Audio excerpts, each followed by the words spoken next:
Halo semuanya, balik lagi ke Negotiation Podcast. Di sini ada gue, Cinta, Bel, Ruby, Ersyad, dan Keivan. Nah, buat kesempatan kali ini kita bakal ngebahas tentang perbatasan antara Thailand dan Kamboja dalam memperebutkan kuil Preah Nah, konflik ini tuh bermula pada 8 Juli 2008 di mana UNESCO memberikan penghargaan kepada kuil Preah yang sudah berdiri sejak abad ke-11 sebagai salah satu warisan dunia kepada Kamboja.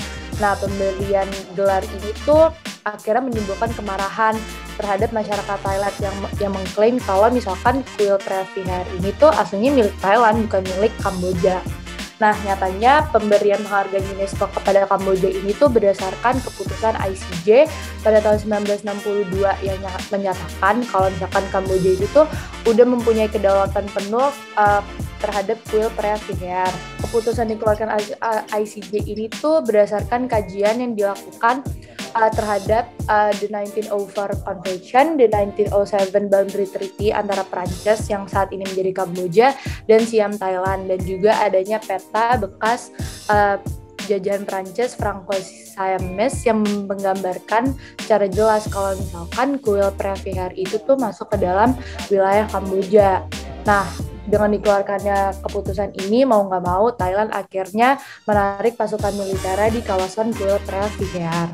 Dari tahun 1962 sampai 2008, kondisi antara Kamboja sama Thailand tuh adem ayem aja, hingga tahun 2008 itu saat UNESCO memberikan penghargaan terhadap Kamboja dan adanya pengajuan permohonan yang dilakukan Kamboja untuk mengklaim kawasan di sekitar kuil Preah seluas 4,6 km persegi.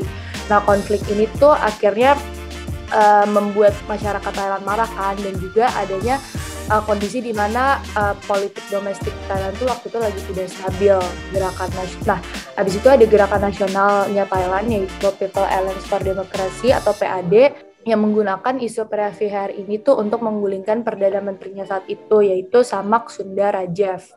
Nah, gerakan PAD ini tuh menuduh kalau misalkan pemerintah Samak itu telah menjual tanah mereka, yang akhirnya ngebuat pemerintah Thailand itu terdesak, dan akhirnya kebijakan yang dikeluarkan pada saat itu tuh merupakan adanya tekanan dari pihak domestiknya Thailand. Nah, salah satu kebijakan yang dikeluarkannya itu di mana pemerintah Thailand itu mengkerahkan militer di kawasan kuil Preah. Nah, Kamboja juga nggak tinggal diem dong saat militer Thailand ada di kawasan kuil Preah. Hingga pada awal Agustus 2008 tuh mulai deh terjadi kontak senjata untuk pertama kalinya antara militer Kamboja sama Thailand.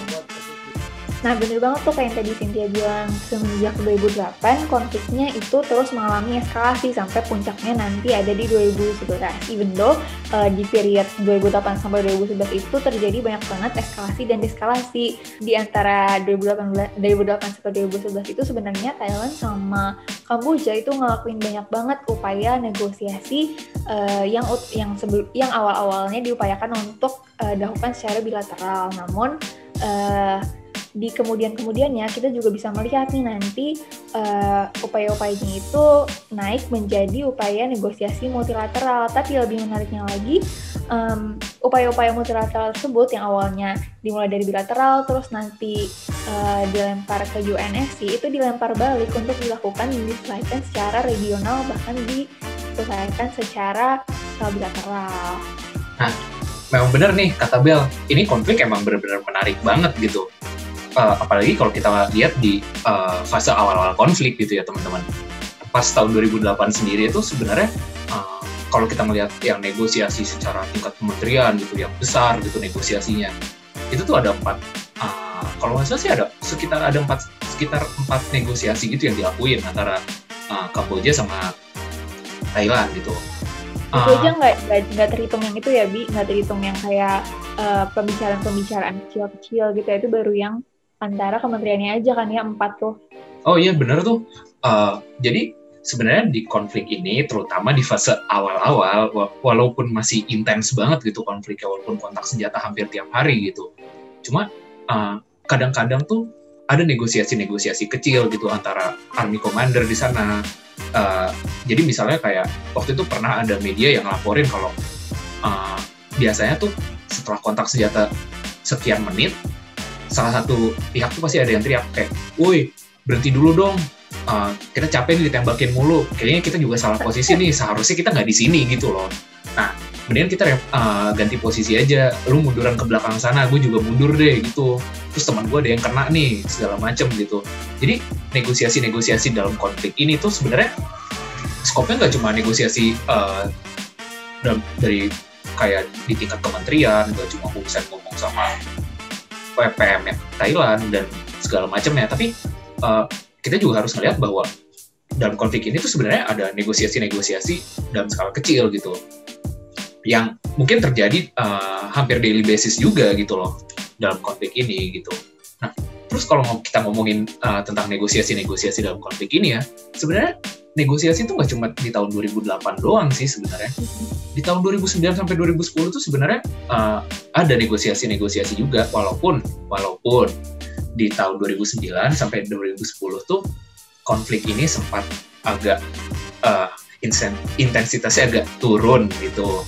Karena ini sebenarnya menarik nih kalau kita ngomongin tentang intensitas konflik yang turun di tahun 2009 sampai 2010 nih. Sebenarnya karena ada political unrest bukan sih? Iya, betul banget. Ada political unrest di Thailand. Nah, sebenarnya ada cerita lucu nih di sini. Walaupun ya di tahun 2009 itu kontak senjata tuh minim gitu di border clash antara Kamboja dan Thailand gitu. Tapi mereka juga tetap ngadain dialog gitu, dialog bilateral antara Kamboja Thailand, dan biasanya itu level kementerian gitu. Biasanya PM-PM-nya yang ketemu. Itu tuh biasanya dilakuin di Joint Boundary Commission atau GBC. Nah, GBC ini dalam konflik ini tuh kalau secara bilateral ya, GBC itu pernah dilakuin 3 kali gitu. 2 kali di tahun 2009 dan 1 kali di tahun 2010. Tuh. Nah, kembali lagi ke bagian yang lucunya dari konflik ini, sebenarnya di tahun 2010 itu benar-benar udah agak died down gitu loh konfliknya. Tapi waktu itu kan ada political unrest tuh yang kayak tadi Bel bilang.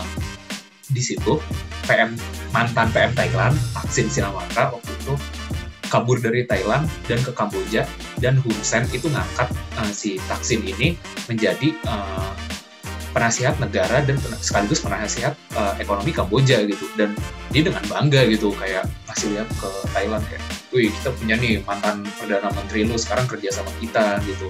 Nah, ini justru bikin Thailand marah dong gitu. Waktu itu kayak, ini orang apa-apaan gitu. Kita udah santai gitu. Terus dia tiba-tiba pamer-pamer hal nggak penting gitu loh. Terus jadilah eskalasi konflik ada lagi gitu di tahun 2010. Tapi itu nggak sih, meskipun banyak banget perjanjian untuk mereka narik pasukan atau mereka untuk berhenti untuk kayak ceasefire gitu, tapi banyak banget nggak sih yang kayak nggak dilakuin gitu, atau kayak menggantung gitu. Kayak kalau gue nggak salah inget ya, kayak gue pernah baca ada mereka udah bikin keputusan nih mau narik pasukan, tapi ada yang kayak malah lempar-lemparan, "Oh lu duluan," ada yang kayak akhirnya gantung juga gara-gara mereka nggak nentuin tanggal lah atau semacamnya gitu kan ya. Konflik ini tuh yang di 2008 sampai 2010 itu kan mereka sering kan negosiasi bilateral segala macam gitu. Nah, tapi kalau kita lihat nih sebenarnya konfliknya sebenarnya negosiasinya tuh gagal. Karena apa? Karena nggak ada hasil yang jelas. Jadi kalau kalian pada dengerin nih di kelasnya Mas Nara tuh pernah bilang kalau konflik bakal negosiasi bakal berhasil kalau udah mencapai fase tightness of conflict, ya kan? Nah, tapi di konflik ini tuh mereka di Kamboja dan Thailand belum mencapai fase itu. Nah, bagaimana kalian tahu fase ripe of conflict itu tercapai? Ada 3 badan utamanya lah sebutannya. Jadi kayak yang pertama ada mutual hurting stalemates, terus ada mutual enticing opportunity, sama way out. Kalau dari ketiga itu udah tercapai, berarti konflik ini tuh udah ripe, udah mateng lah istilahnya. Jadi kalau udah mateng itu baru nih konflik bisa terselesaikan dengan negosiasi. Nah, sebenarnya apa ketiga badan itu? Kalau yang pertama mutual hurting stalemates itu mereka kedua negara mempertimbangkan cost yang akan dikeluarkan dari konflik ini. Nah, kalau cost itu lebih banyak daripada benefit yang mereka dapat, ya rugi dong dua-duanya. Jadi mendingan ya udah negosiasi aja, kita selesain aja masalahnya. Nah, kalau yang mutual enticing opportunity ini tuh lebih ngebahas tentang benefit yang mereka dapat. Jadi kalau mereka bernegosiasi segala macam, apa benefit yang bisa mereka dapat. Nah, kalau di sini juga biasanya ada moderator atau pihak ketiga yang bakal ngebantuin mereka untuk bernegosiasi. Nah, kalau udah kedua itu tercapai, bakal ditemuin ada way out, bagaimana cara konflik ini diselesaikan. Nah, tapi selama konflik ini terjadi dari 2008 sampai 2010, belum ada tuh negosiasi yang berhasil menunjukkan ketiga hal itu. Jadi di tahun-tahun berikut ini kan kalau nggak salah konfliknya sampai masih beberapa tahun lalu masih ada kan. Nah, setahu gue di kemudiannya itu ada beberapa negosiasi yang berhasil. Coba menurut kalian gimana sih sebenarnya konflik-konflik ini?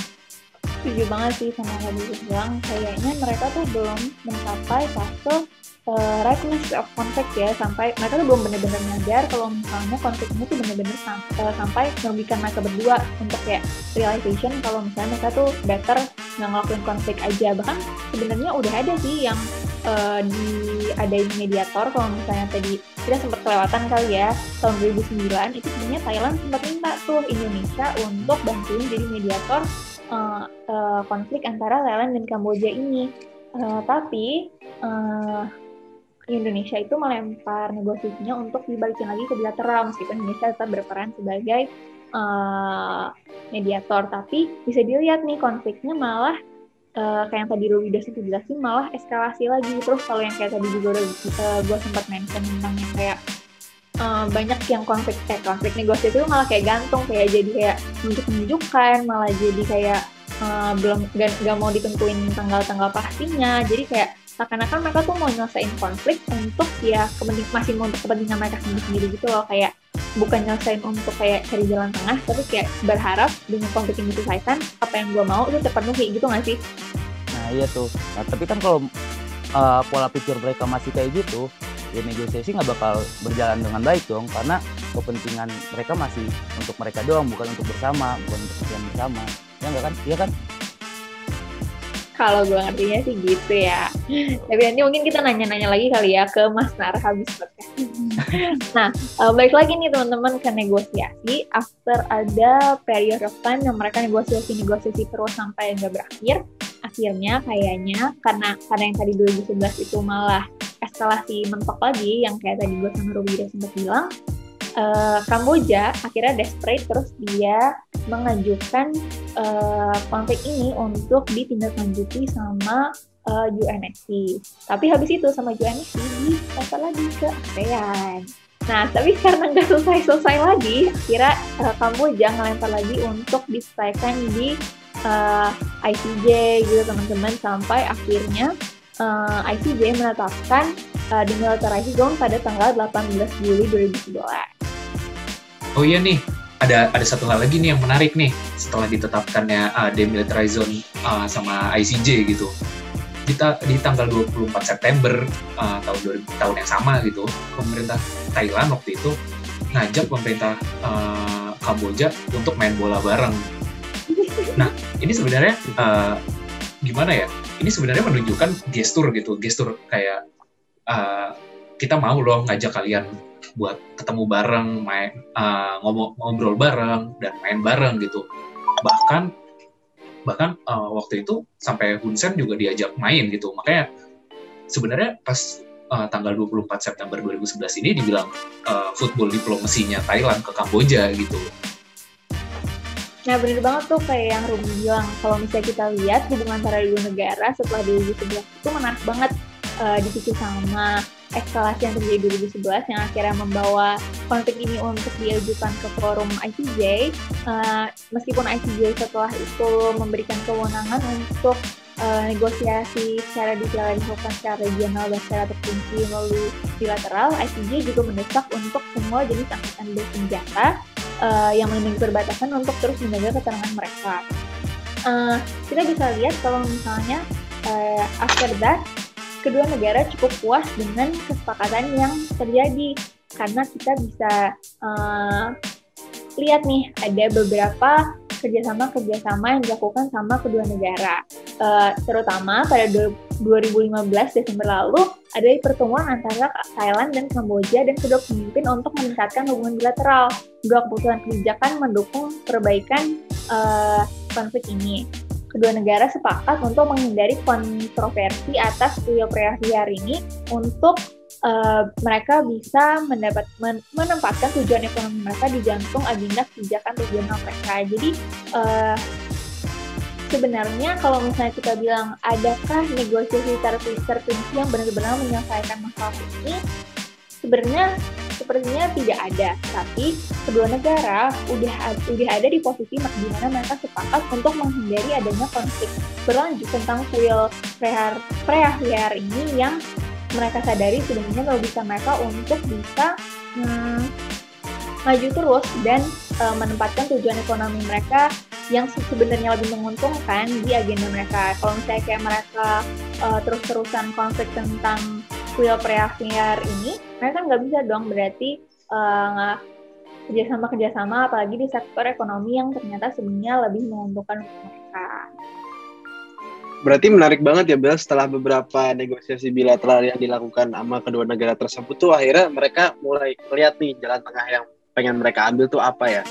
Salah satunya tuh faktor keberhasilan dari negosiasi ini tuh udah tercapainya ripeness of conflict ya kan antara Kamboja dan Thailand.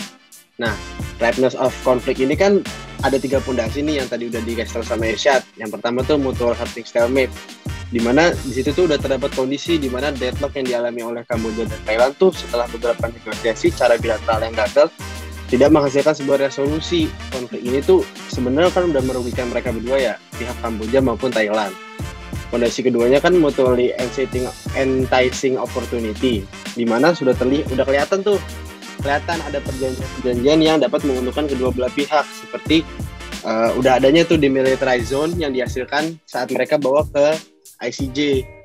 Nah, yang ketiganya tuh way out, di mana pihak Kamboja tuh sama Thailand udah sepakat nih untuk menghindari kontroversi atas sengketa kuil Preah-Vihear.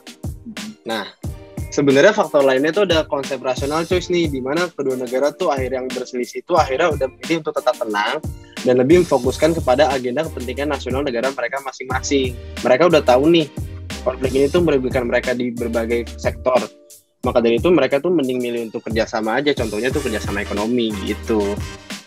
Apalagi itu nggak bisa banget ya mereka lakuin kalau misalnya mereka terus-terusan konflik untuk satu isu yang sangat spesifik ini ya, kan ini tentang kuil Preah-Vihear ini kan ya. Kalau misalnya terus-terusan gitu, sayang dong ya mereka malah nggak bisa jadi kerjasama sektor ekonomi yang padahal itu bakal jauh menguntungin untuk kedua negara, ya nggak? Iya benar banget Bel. Terus sama yang tadi, deadlock itu juga mungkin bisa kita lihat ke kondisi di mana pas 2011 itu eskalasinya ya nggak sih?